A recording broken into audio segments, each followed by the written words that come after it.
শীতকাল মানেই বাঙালির কাছে কুয়াশা মাখা ভোর, নলেন গুড়ের রসগোল্লা, মা বা দিদার হাতে বোনা নতুন সোয়েটারের গন্ধ এবং এর সাথে সাথে বাঙালি যেটা করতে সবচেয়ে বেশি পছন্দ করে সেটা হলো বনভোজন।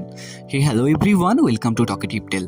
গত রবিবার অর্থাৎ 12ই জানুয়ারি স্বামীজি জন্মদিনে আমাদের অফিস থেকে একটা পিকনিক অ্যারেঞ্জ করেছিল। তো আমরা সকাল 8-9টার মধ্যে অফিসে পৌঁছে যাই। দেন আমাদের পিকনিক বাস চলে আসে। সেখান থেকে আমরা সবাই হই হুল্লোড় করে পৌঁছে যাই পিকনিক স্পটে। আমাদের পিকনিক স্পটটা ছিল জাস্ট বিশ্ববাংলা থেকে খানিকটা গেলেই চকের ভিড়ি বলে একটা জায়গা আছে। ওই জায়গাটা জাস্ট ভীষণ সুন্দর, মানে ভিউগুলো জাস্ট ফাটাফাটি ছিল। আমরা পৌঁছে গিয়ে দেখি আমাদের স্টার্টারে ছিল কচুরি তরকারি, সাথে একটা মোয়া। দেন সেটা খাওয়া দাওয়া করে আমরা খানিকটা ঘোরাঘুরি করে নিই চারিদিকে।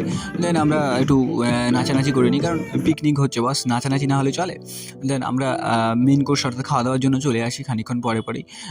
তো আমাদের মেন কোর্সে ছিল যেমন থাকে আলু ভাজা, ডাল, ভেটকি মাছের পাতুরি, দেন সাথে ছিল মাটন, চাটনি, পাঁপড়, মিষ্টি, অনেক কিছুই ছিল। জাস্ট আমরা ফাটিয়ে মজা করেছি সবাই মিলে। এই একটা দিন সবাই মিলে যাওয়া, ভীষণ মজা করা, জাস্ট মেমোরেবল হয়ে থাকবে।